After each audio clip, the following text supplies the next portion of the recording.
ما أنت بنعمة ربك بمجنون وإن لك لأجرا غير ممنون وإنك لعلى خلق عظيم.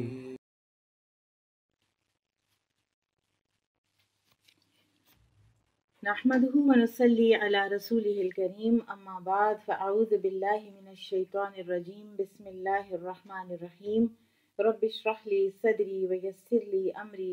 واحلل عقدة من لساني يفقه قولي رب زدني علما اللهم فقهنا في الدين اللهم إني أسألك إيمانا لا يرتد ونعيما لا ينفد ومرافقة محمد صلی اللہ علیہ وسلم فی اعلیٰ جنت الخلد آمین یا رب العالمین۔ ہم نے رسول اللہ صلی اللہ علیہ وسلم کی وفات کا تذکرہ پچھلے لیکچر میں پڑھا، اور سیدنا انس رضی اللہ عنہ فرماتے ہیں کہ آپ صلی اللہ علیہ وسلم پیر والے دن کے آخری حصے میں فوت ہوئے۔ ایک اور روایت میں ہے کہ آپ زوال کے وقت فوت ہوئے، اور ایک اور روایت میں ہے کہ چاشت کا وقت ہوا جب آپ کی وفات ہوئی۔ تو اس میں چاشت کے وقت کا، اور بعض لوگوں نے ظہر کے بعد کے وقت کو زیادہ لیا ہے، مستند قرار دیا ہے، اللہ عالم۔ بہرحال یہ بھی ہم پڑھ چکے کہ کس طرح سے صحابہ کے فرق ریاکشنز تھے، اور کس طرح اس وقت سب صحابہ کو ابو بکر صدیق رضی اللہ عنہ نے سنبھالا۔ پھر اس کے بعد اب فوری طور پر جو پہلا ایک ایشو ریز ہوا وہ یہ تھا کہ خلیفہ کون ہوگا، اور کچھ باتیں کچھ انصار میں ہونے لگیں، تو اس ساری چیز کو آرگنائز کرنا اور اس ساری چیز کو ایک دم اپنے کنٹرول میں لانا، یہ واقعی سوائے ابو بکر رضی اللہ عنہ کے کسی کا کام نہیں تھا۔ بہرحال لیکن ابو بکر رضی اللہ عنہ نے عمر اور ابو عبیدہ بن جراح ان دونوں کا ہاتھ پکڑا اور فرمایا کہ ان دونوں میں سے جس کو چاہو خلیفہ مقرر کر لو۔ تو عمر رضی اللہ عنہ کہتے ہیں کہ میں نے بھی ایک تقریر سوچ رکھی تھی انصار کے سامنے کرنے کی، جہاں ثقیفہ بنو ساعدہ جو ہے نا وہاں پہ یہ سب اکٹھے ہوئے تھے، اور وہاں پر انصار بھی تھے، اور انصار کے بھی ذہن میں تھا کہ شاید ہمیں بھی کچھ نہ کچھ امارت میں سے حصہ ملنا چاہیے۔ انصار کے کچھ سرکردہ جو صحابہ تھے ان کے ذہن میں یہ تھا۔ تو عمر رضی اللہ عنہ فرماتے ہیں کہ میں نے ایک تقریر ذہن میں سوچی ہوئی تھی کہ میں یہ کروں گا، لیکن ابو بکر رضی اللہ عنہ نے فی البدیہہ تقریر کی اور وہی باتیں کی جو میں نے کہنی تھیں، اور مجھ سے اچھے طریقے سے ان کو بیان کیا۔ اور لیکن ایک بات تھی جو ان کی مجھے اچھی نہ لگی، تو انہوں نے یہ کہا تھا کہ عمر اور ابو عبیدہ بن جراح میں سے کسی کو خلیفہ بنا لو، حالانکہ ابو بکر جیسے رجل عظیم کسی قوم میں موجود ہوں تو اس قوم کا کوئی اور اگر امیر بنے تو مجھے تو یہ تھا کہ میری گردن تن سے جدا کر دی جائے، وہ میرے لیے زیادہ بہتر ہے بنسبت اس کے کہ میں خلافت لوں۔ انصار میں سے کسی نے کہا کہ ایک امیر ہم میں سے اور ایک امیر تم میں سے ہونا چاہیے، تو اس پر ایک ذرا شور اور ذرا سی ڈفرینس آف اوپینین ہوا۔ تو یہ اب حضرت عمر رضی اللہ عنہ کی حاضر دماغی تھی کہ انہوں نے فوراً اٹھ کر ابو بکر کے ہاتھوں کی بیعت کر لی، ابو بکر کے ہاتھ پر بیعت کر لی، اور ان کو دیکھ کر تمام مہاجرین نے بھی بیعت کر لی، اور ان کو دیکھ کر تمام انصار نے بھی بیعت کر لی۔ اور یہاں پر ایک بڑا ہی یہ مفید کام ہوا، اور بڑے ہی باوقار طریقے سے یہ ساری بات جو ہے یہ طے پا گئی۔ یہ ان چیزوں کو ہائی لائٹ کرنا کہ جی اس وقت کوئی خدا نخواستہ لڑائی ہوئی تھی یا کوئی کھینچا تانی ہوئی تھی، ایسا بالکل کچھ بھی نہیں ہوا تھا۔ ہیومن نیچر کے تحت ایک دو کوئی لوگ تھے کہ جن کو کچھ ذرا اختلاف ہوا، لیکن سمجھ سب کو آ گئی تھی کہ یہی درست ہے۔ اور بیعت جو ہے یہ ساری ثقیفہ بنو ساعدہ والی، یہ تو منڈے کو ہی ہو گئی تھی نا، نبی صلی اللہ علیہ وسلم کی وفات کے باقی دن ہی، اور اگلے دن منگل کو ٹیوزڈے کی صبح کو سب لوگ مسجد نبوی میں جمع ہوئے، اور باقی کوئی اگر رہ جو گئے تھے مہاجرین و انصار ٹیوزڈے کو انہوں نے بھی بیعت کر لی، اور بیعت کے بعد رسول اللہ صلی اللہ علیہ وسلم کی جو تکفین و تجہیز ہے وہ عمل میں آئی تھی۔ اور انصار کے بھی ایک خطیب کے بارے میں آتا ہے، اور غالباً یہ سیدنا اسید بن حضیر تھے، اللہ عالم، لیکن انہوں نے کھڑے ہو کر تو تقریر کی تھی کہ کیا تم لوگ جانتے ہو کہ رسول اللہ مہاجرین میں سے تھے اور آپ کا خلیفہ بھی مہاجرین میں سے ہی ہوگا۔ ہم رسول اللہ صلی اللہ علیہ وسلم کے انصار اور مددگار تھے، اور اب ہم آپ کے خلیفہ کے بھی مددگار ہوں گے۔ پھر آپ صلی اللہ علیہ وسلم کا جو غسل ہے، یہ وینسڈے کو یہ سارا سلسلہ شروع ہوا، اور سیدہ عائشہ فرماتی ہیں کہ جب لوگوں نے رسول اللہ صلی اللہ علیہ وسلم کو غسل دینے کا ارادہ کیا تو آپس میں مشورہ کرنے لگے کہ کپڑے اتارے جائیں جیسے عام میت کے اتارے جاتے ہیں، یا یہ کہ آپ کو لباس سمیت غسل دیا جائے۔ تو جب یہ اختلاف پیدا ہوا تو آپ دیکھیے کہ صحابہ کو اللہ تعالیٰ نے نیند دے دی، اور کوئی بھی شخص ایسا نہ تھا جس کی ٹھوڑی اس کے سینے سے نہ لگ رہی ہو، اور اس وقت ایک کونے سے ایک نامعلوم آواز آئی، کوئی تھا جو کہہ رہا تھا رسول اللہ صلی اللہ علیہ وسلم کو کپڑوں سمیت غسل دو۔ چنانچہ آپ کو آپ کے لباس سمیت ہی غسل دیا گیا۔ لوگ قمیض کے اوپر ہی پانی ڈالتے رہے اور بدن مبارک اس طرح ملتے رہے کہ قمیض بیچ میں حائل رہی۔ اور سیدہ عائشہ فرماتی تھیں کہ اب جو بات میرے علم میں آئی، اگر وہ مجھے تب معلوم ہوتی تو رسول اللہ صلی اللہ علیہ وسلم کو ازواج رسول ہی غسل دیتی۔ سبحان اللہ۔ اور عبداللہ بن عباس فرماتے ہیں کہ جب قبر تیار ہو گئی اور لوگوں نے ظہر کی نماز پڑھ لی تو عباس رضی اللہ عنہ چچا آپ کو غسل دینے لگے، اور انہوں نے آپ کے ارد گرد باریک یمنی چادروں کا ایک چکور پردہ تیار کیا اور خود اس پردے میں داخل ہوئے، اور سیدنا علی اور فضل رضی اللہ عنہما کو بھی بلا لیا۔ جب وہ ان دونوں کو پانی پکڑانے کے لیے پانی کی طرف جاتے تو ابو سفیان بن حارث جو کزن تھے، چچا کے بیٹے تھے، ان کو بھی بلا کر پردے میں داخل کر لیتے۔ تو یہ بنو ہاشم کے باقی جو لوگ تھے وہ پردے کے باہر کھڑے تھے۔ تو انصار جو ہے نا وہ تھوڑے سے ہوئے، اور انہوں نے عباس رضی اللہ عنہ سے گزارش کی اور ایک مطالبہ کیا کہ ہمیں بھی اندر بلائیں۔ تو انہوں نے کچھ جو جید انصار تھے ان کو بھی اندر بلایا، اور ان میں اوس بن خولہ بھی شامل تھے۔ اور سعید بن مسیب فرماتے ہیں کہ رسول اللہ صلی اللہ علیہ وسلم کے کفن دفن کا فریضہ 4 اشخاص نے انجام دیا: علی، عباس، فضل اور صالح رضی اللہ عنہم، جو کہ یہ جو صالح ہیں یہ نبی کریم صلی اللہ علیہ وسلم کے آزاد کردہ غلام ہیں۔ کوئی اور شخص شامل نہ تھا، اور آپ کے لیے لحد بنائی گئی اور لحد کے دہانے پر کچی اینٹیں لگائی گئی تھیں،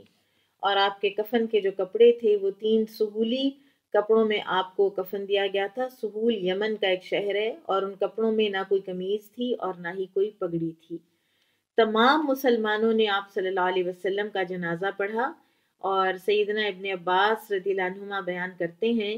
کہ جس وقت رسول اللہ صلی اللہ علیہ وسلم کی وفات ہوئی تو اولاً حجرہ مبارک میں مردوں کو داخل ہونے کا موقع ملا۔ تمام مردوں نے پہلے باری باری جنازہ پڑھا۔ بعض نے لکھا ہے کہ 10-10 کے ٹولیاں تھیں جو جاتی تھی، اور اتنی ہی تو جگہ تھی اندر، تو جا کے تو وہ جنازہ پڑھتے، پھر بچوں نے پڑھا، پھر عورتوں نے پڑھا، غلاموں نے پڑھا، اور رسول اللہ صلی اللہ علیہ وسلم کے جنازے کی امامت کسی نے بھی نہیں کروائی۔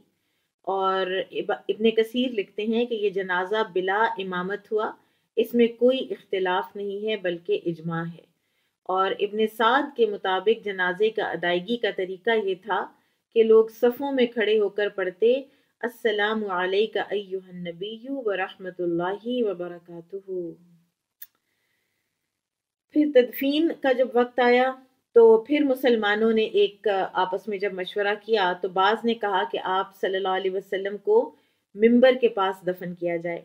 دوسرے کہنے لگے کہ بقیع الغرقد لے جایا جائے، اور کسی نے کہا کہ جہاں آپ نماز پڑھتے تھے نماز پڑھنے کی جگہ تدفین کی جائے، اور پھر کچھ اور روایات میں آتا ہے کسی نے کہا ہم مکہ لے جاتے ہیں، اور پھر کسی نے یہ بھی کہا کہ ہم بیت المقدس لے جاتے ہیں کہ جہاں سے معراج ہوئی تھی۔ تو پھر اس موقع پر بھی ابو بکر صدیق رضی اللہ تعالیٰ عنہ نے فرمایا اور اسی وقت لوگوں کو تسلی ہو گئی، اور انہوں نے فرمایا کہ میں نے رسول اللہ صلی اللہ علیہ وسلم کو فرماتے ہوئے سنا تھا کہ اللہ تعالیٰ ہر نبی کی روح اسی جگہ قبض فرماتا ہے جس جگہ وہ دفن ہونا پسند کرتے ہیں، تو لہٰذا انہوں نے آپ صلی اللہ علیہ وسلم کو اس بستر ہی کی جگہ دفن کر دیا۔ آپ لوگ ذرا اندازہ کیجئے اس محبت کا جو آپ صلی اللہ علیہ وسلم کو سیدہ عائشہ کے ساتھ تھی۔ اور ابن کثیر کہتے ہیں کہ تواتر سے یہ بات معلوم ہوتی ہے کہ آپ صلی اللہ علیہ وسلم کو سیدہ عائشہ کے حجرہ مبارکہ میں دفن کیا گیا، جو آپ صلی اللہ علیہ وسلم کی مسجد کے مشرق میں تھا، اور حجرے کے سامنے کے مغربی کونے میں آپ کو دفن کیا گیا، اور بعد میں ادھر ہی اسی حجرے میں سیدنا ابو بکر رضی اللہ عنہ اور سیدنا عمر رضی اللہ عنہ کو بھی دفن کیا گیا۔ پھر یہ بھی بات ہوئی کہ آپ صلی اللہ علیہ وسلم کے لیے لحد کھودی جائے یا شق، یہ دو طرح کی قبریں ہوتی ہیں، اور لحد ہوتی ہے جو نیچے جا کے تھوڑی سی ٹلٹ ہوتی ہے، اور شق ہوتی ہے جو سٹریٹ ہوتی ہے نیچے۔ تو مدینہ میں دو لوگ تھے، ایک لحد بناتا تھا اور ایک شق بناتا تھا، تو صحابہ کہنے لگے کہ ہم اللہ تعالیٰ ہی سے فیصلہ کروا لیتے ہیں، دونوں کو پیغام بھیجتے ہیں، جو پہلے آیا وہی قبر کھود دی جائے گی اور دوسرے کو ہم چھوڑ دیں گے۔ تو جب دونوں کو پیغام بھیجا گیا تو لحد والا جلدی پہنچ گیا، تو لہٰذا انہوں نے نبی کریم صلی اللہ علیہ وسلم کے لیے لحد والی قبر بنائی۔ اور سیدنا ابن عباس فرماتے ہیں کہ نبی کریم صلی اللہ علیہ وسلم کی قبر مبارک میں ایک سرخ چادر بھی بچھائی گئی تھی۔ اور بہرحال جو علماء کا اس پر اجماع ہے کہ لحد اور شق دونوں قبریں جائز ہیں، اور جب زمین سخت ہو اور مٹی بھربھری اور ریتلی نہ ہو تو لحد افضل ہے، زمین اس کے برعکس ہو تو شق افضل ہے۔ اور علامہ البانی کہتے ہیں کہ لحد اور شق دونوں قسم کی قبروں پر رسول اللہ صلی اللہ علیہ وسلم کے زمانے میں عمل جاری تھا، لہٰذا دونوں ٹھیک ہیں، لیکن لحد افضل ہے کیونکہ اللہ تعالیٰ اپنے پیغمبر کے لیے وہی چیز پسند فرماتا جو کہ اللہ تعالیٰ کو زیادہ بہتر لگتی تھی، زیادہ پسند تھی، تو اللہ تعالیٰ نے نبی صلی اللہ علیہ وسلم کے لیے بہرحال لحد کو پسند فرمایا۔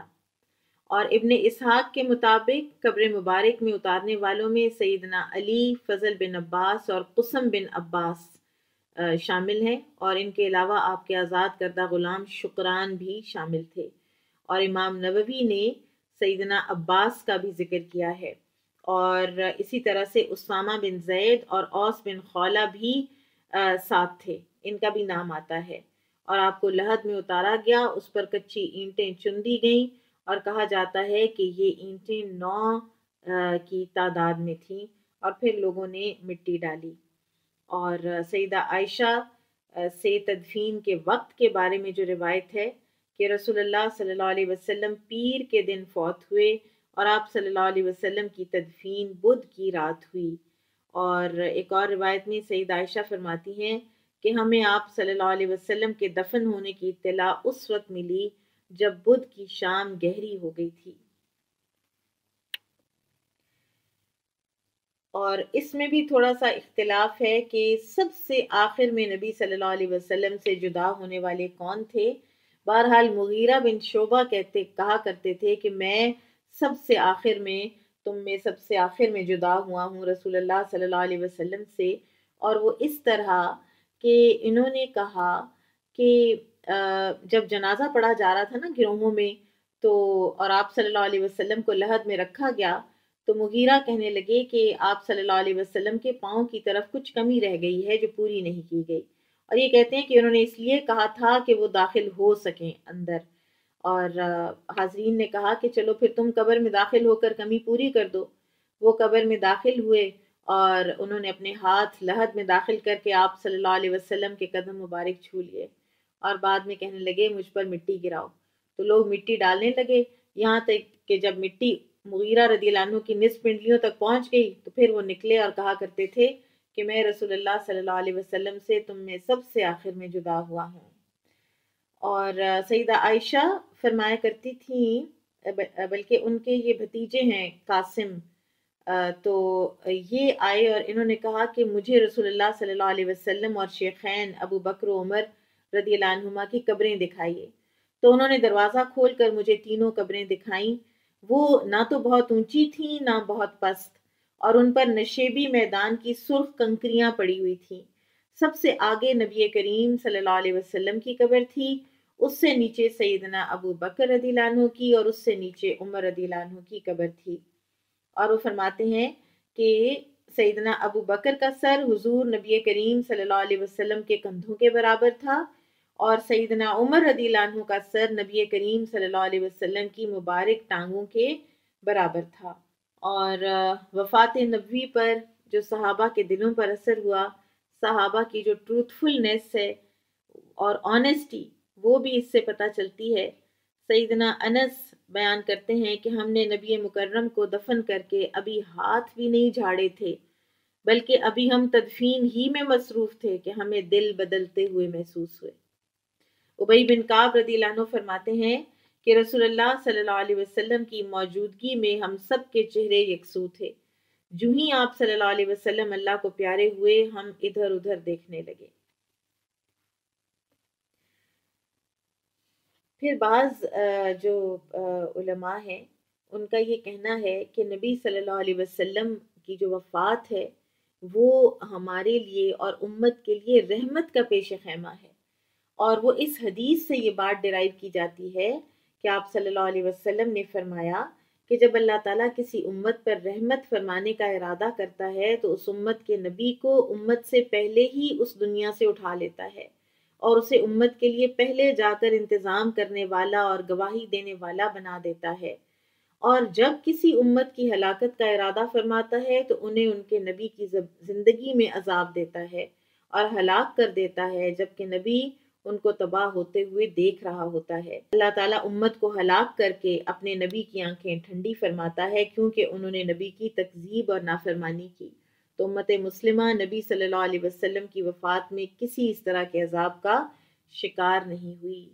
اور ہمیں چاہیے کہ ہم رسول اللہ صلی اللہ علیہ وسلم پر ایٹ لیسٹ جمعے کے دن تو کثرت سے درود بھیجا کریں، اور باقی دنوں میں بھی 100 مرتبہ تو ضرور ہی بھیج لیا کریں۔ آپ صلی اللہ علیہ وسلم نے فرمایا تھا تمہارا افضل دن جمعہ ہے، اس میں آدم علیہ السلام پیدا ہوئے، اسی دن فوت ہوئے، اسی دن سور پھونکا جائے گا، اسی دن بے ہوشی طاری ہوگی، لہٰذا اس دن مجھ پر کثرت سے درود پڑھا کرو، تمہارا درود مجھ پر پیش کیا جاتا ہے۔ اور اسے انسان یہ بات اپنے لیے ایک بنا سکتا ہے کہ پینک کے وقت میں درود پڑھنا چاہیے۔ اور پھر ایک اور بڑی ہی ایک انٹرسٹنگ بات کہ اہل کتاب نبی صلی اللہ علیہ وسلم کی وفات کا دن بھی جانتے تھے۔ ایک صحابی کہتے ہیں کہ میں کچھ مدینہ سے میں باہر تھا، اور ہم 2 لوگ تھے، اور ہم کچھ اہل کتاب لوگوں کو ملے، اور میں انہیں رسول اللہ صلی اللہ علیہ وسلم کی باتیں بتانے لگا، تو وہ جو عیسائی تھا اس نے کہا کہ اگر تمہاری باتیں سچی ہیں تو تمہارے نبی کی وفات کو 3 دن گزر چکے ہیں۔ اور پھر میں اور وہ دونوں مدینہ کی طرف چل پڑے، یعنی وہ عیسائی بھی، اور ابھی ہم راستے ہی میں تھے کہ ہمیں مدینہ کی طرف سے قافلہ آتا ہوا ملا۔ ہم نے ان سے حالات پوچھے تو وہ کہنے لگے کہ رسول اللہ صلی اللہ علیہ وسلم وفات پا گئے ہیں، اور سیدنا ابو بکر رضی اللہ عنہ آپ کے جانشین مقرر ہوئے ہیں، اور لوگ امن و سکون کے ساتھ ہیں۔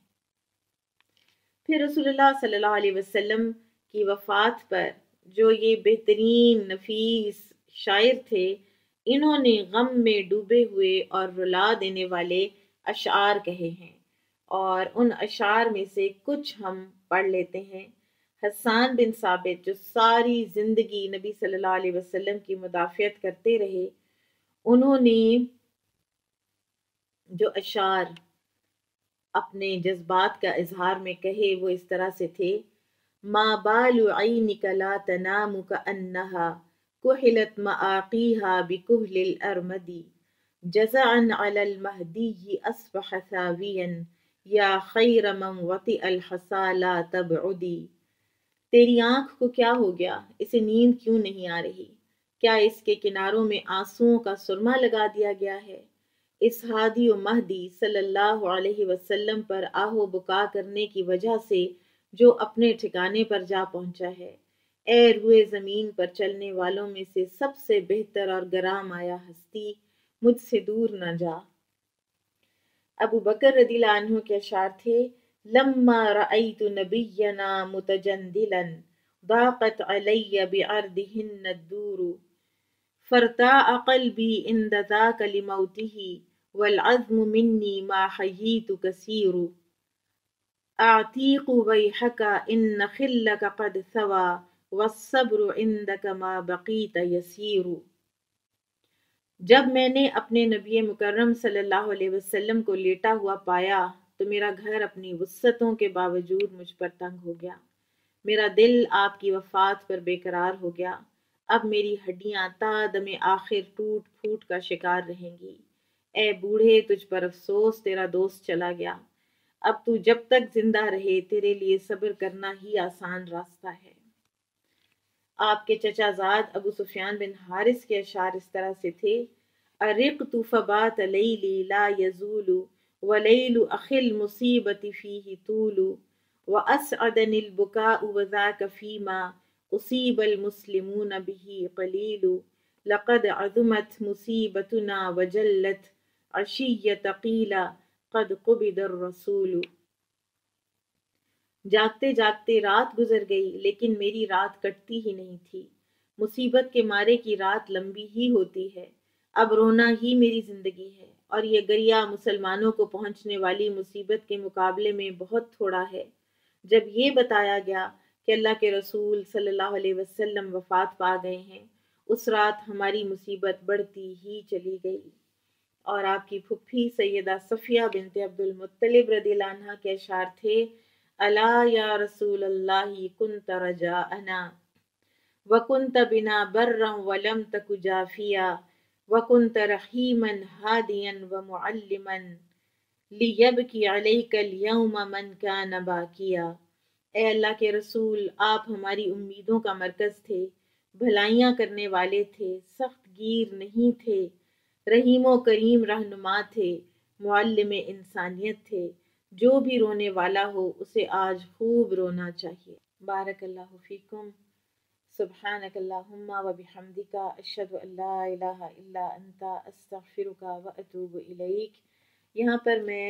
ایک بات ضرور کرنا چاہتی ہوں کہ جس نے احسان کرنے والے کا شکریہ ادا نہیں کیا تو اس نے اللہ کا شکر ادا نہیں کیا۔ اور ہم نے جو یہ سیرہ پڑھی اور یہ جو انسائکلوپیڈیا سیرت انسائکلوپیڈیا دارالسلام کا ہم نے پڑھا، 11 جلدیں، 10 ہم پڑھ آئے، اور اتنی خوبصورت زبان، اتنی نفیس اور اتنی خوبصورت اور نفیس ہونے کے ساتھ ساتھ آسان فہم اور سادہ زبان میں یہ لکھا گیا ہے۔ پھر اس کی ریسرچ کرنے والے تمام ہمارے علماء کرام، اللہ تعالیٰ ان کو اس کا بے تحاشا اجر عطا فرمائے۔ اس میں حافظ محمد ابراہیم طاہر کیلانی، حافظ عبداللہ ناصر مدنی، حافظ محمد عثمان یوسف، مولانا ارشاد الحق عصری، جناب محسن فارانی، اور اسی طرح سے کچھ اور لوگ جنہوں نے بھی اس میں کسی طرح بھی کنٹریبیوٹ کیا ہے۔ یہ واقعی ایک خزانہ ہے، اور اس کو پڑھنے سے جتنی ایک سیرت کی درست سمجھ آئی، اور بہت سی ایسی انہوں نے روایات بیچ میں رکھ دی ہیں کہ جن کے بارے میں پھر نیچے انہوں نے بتایا ہے کہ یہ ضعیف ہیں، کہ تاکہ جو زیادہ مشہور بھی ہیں اور پھر ساتھ ضعیف بھی ہیں تو لوگوں کو پتہ بھی چل جائے۔ اور بہت ہی خوبصورت، بہت مربوط، آرگنائزڈ انداز میں یہ کتاب لکھی گئی ہے، اور بڑے جذبات کے ساتھ۔ ایک اس کی جو خاص بات مجھے لگی وہ یہ تھی کہ اس کے اندر جذبات ہیں، اس کے اندر صرف فیکٹس کی نریشن نہیں ہے۔ تو اللہ تعالیٰ ان کو اجر عظیم عطا فرمائے کہ جنہوں نے ہمارے لیے اور یہ ہمیں اپرچونٹی دی کہ ہم اردو میں اس سارے ذخیرے کو پڑھ سکیں، اور اللہ تعالیٰ ان کی عمروں میں اور ان کے علم میں اور ان کے ہر کام میں اللہ تعالیٰ برکت عطا فرمائے، اور ہمارے علماء کو اللہ تعالیٰ سلامت رکھے اور ہم ان سے فائدہ اٹھاتے رہیں۔ بارک اللہ فیکم، سبحانک اللہم و بحمدک، اشہد ان لا الہ الا انت، استغفرک و اتوب الیک۔